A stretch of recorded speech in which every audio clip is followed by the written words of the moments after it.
Okay. Abanyarwanda nongeye kubasuhuza mbifuriza icyumweru cyiza nkuko bisanzwe ni Jetiri Sylvestre. Uyu munsi nanone nje kugira twongere tuganire cyangwa se mbagezeho uburyo byihebe byashizeho noneho iterabwoba ku bantu bose. Nababwiye ko bari kwatsa akazamaneko zakwira ku Kigali hose ziri kuvuga mu bubare kubera ibibi byabo bakora. Nababwiye ko none umwabonye Cyuma Hassan baramufashe bamufunga mukati imyaka 7 kandi ubwo bari barajuriye ntibategereje umwanzuro w'urubanza. Ariko bahise bamushiramo ubwoba bwishi bamutera ubwoba threatening.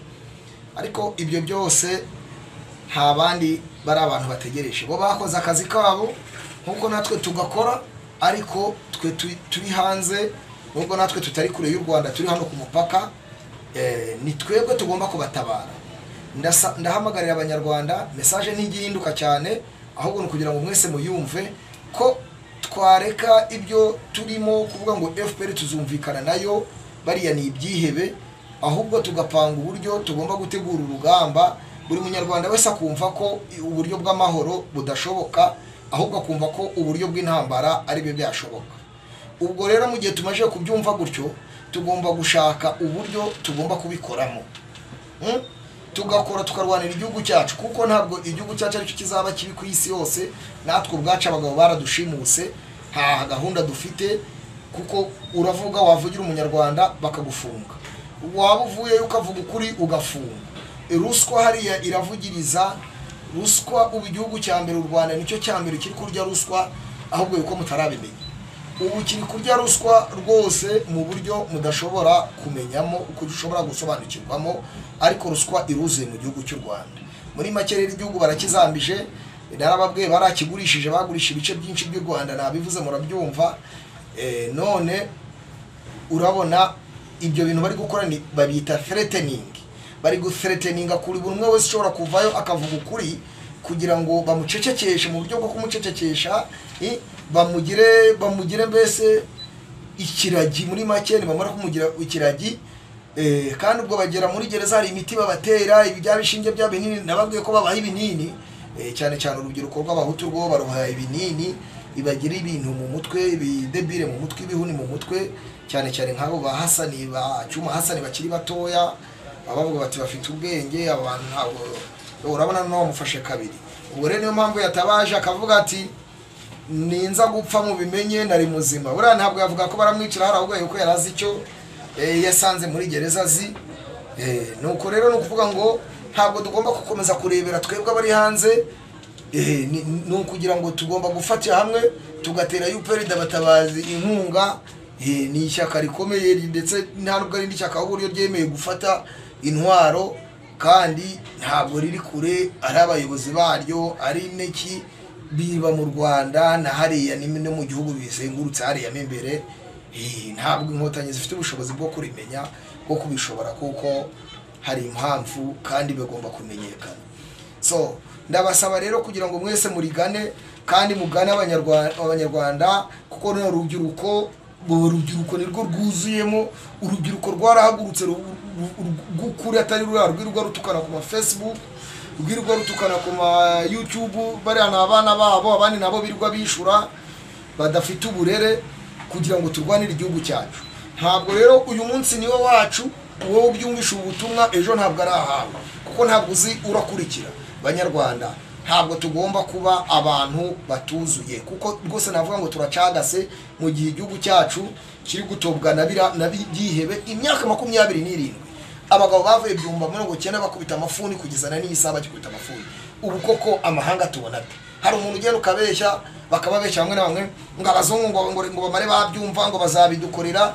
Nta muzungu uzabigukorera. Umuzungu azabigukorera se na munagane. Umuzungu so n'umunyarwanda ngo oni nta kintu izemeza jenoside y'abahutu niyubahwe. Ariko noneho nitudahaguruka ngo turwane, oni ntizayemeza, kuko bari abagabo bafata gahunda bakajya kwibira abazungu, bajya kwibira abazungu amazahabu, bagafata abana b'abanyarwanda mu munsi bahora bangaja, bakabandika bakabajyana nko muri Mozambique kujya kubarwanisha mu byihe bikabica, abandi bagapfira muri Congo, ntaho babo babya babo bari kugura amazi i Kigali amini muri Amerika, barangiza bamara gupfa bakajyanira abazungu imari yo bakabarinda n'ibigega bya peteroli n'ibindi byose, cyangwa bakabasubiza territoire yabo. Urugero ndabaye nk'iriya Central Africa.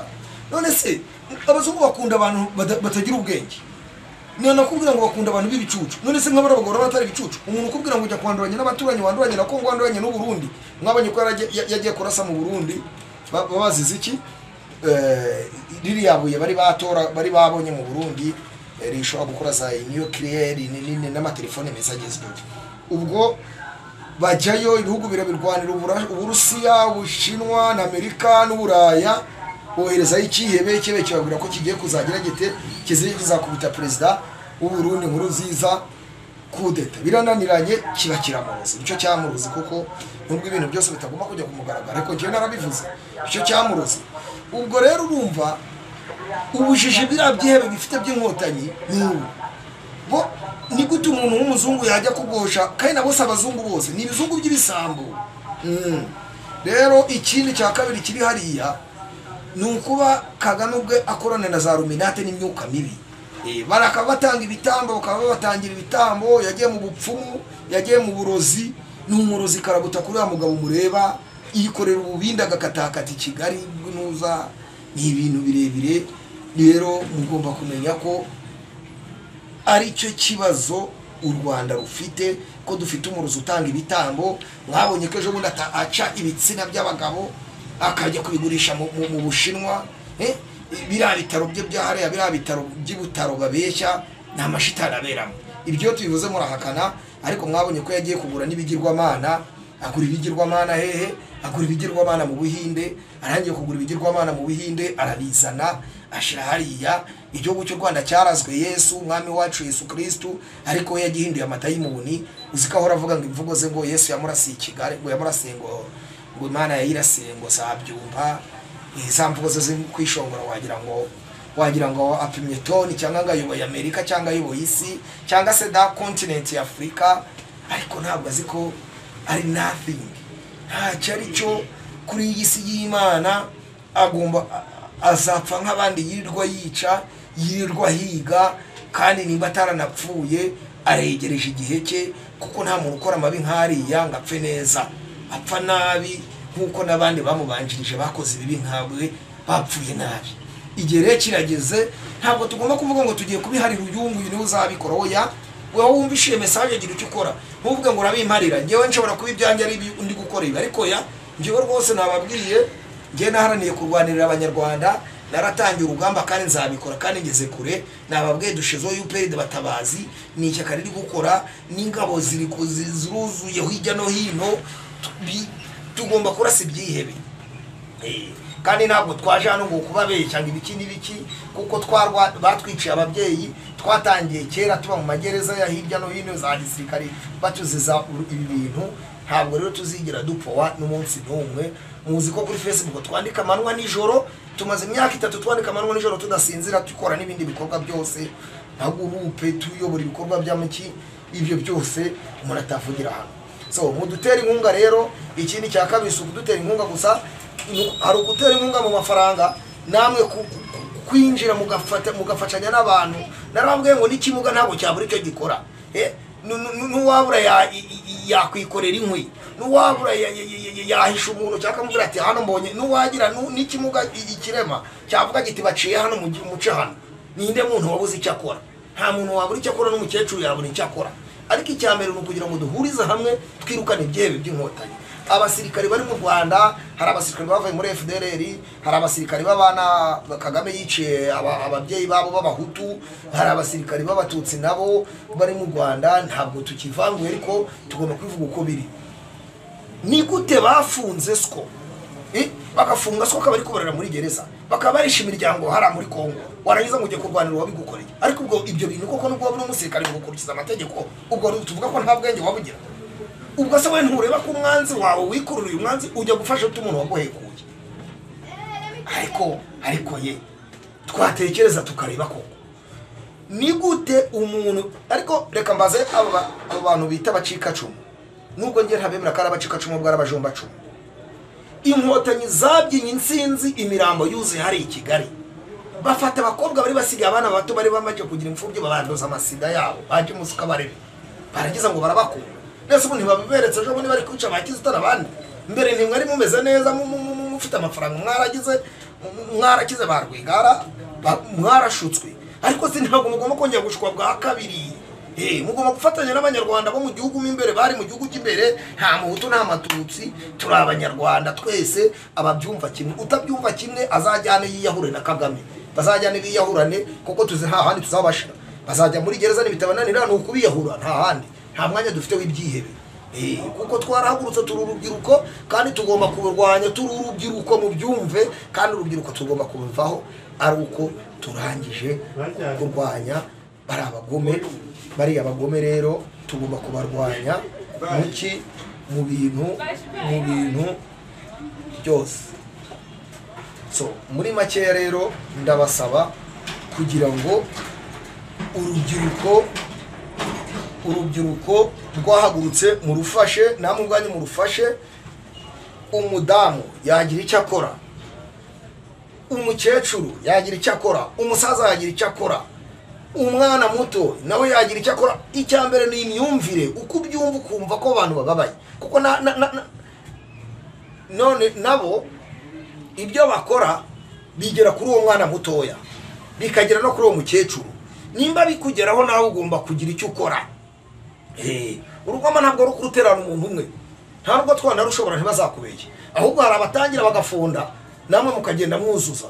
Nahagariye message ku basirikare, abo basirikari mwebwe biciye ababyeyi banyu hara muri Kongo, bakabakurikirana bakabice barangiza bakagera hano mukagaruka ngo muje kubafasha.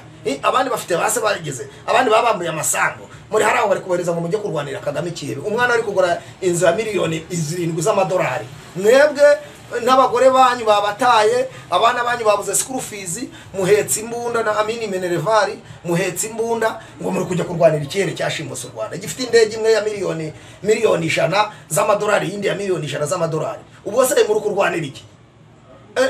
N'abaje abashingwa cumu. Ubu ni ibiki Kagame akore ba Rwigara n'abamirimo n'abarwabukamba n'abantuza n'aba bose ba Kizito, barisa mupende n'abandi bose muzi. Ubu se ntibamuteye inkunga, ariko umuntu yabyinira mu kunsinze ngo bakubyina insinzi imirambo yandagaye hariya, bakabyina insinzi barangiza ubukobwa busigaye bukiri buteye kugira ngo baburinde, bakabutera sida baje musika barebe bakabwahukamo, barangiza ngo baje kubakiza. Yewe mutabarwa n'ibyihebe, naho mpora mbibabwira, naho byavuye mu gihugu cya Uganda ntabwo ntibishobora kujyayo. Nibuka ibi ijambo Kabara yavuze ngo mamujye muri Uganda guhunahuneke. None se umugani umuntu yamaje kuva ku gihugu cyamureze kikamujyaza avuga ko byose aho babikura. Kagame yari imbobo muri Uganda, yari imbobo hano mu Gisenyi, ngiye mora bimubwira yari imbobo.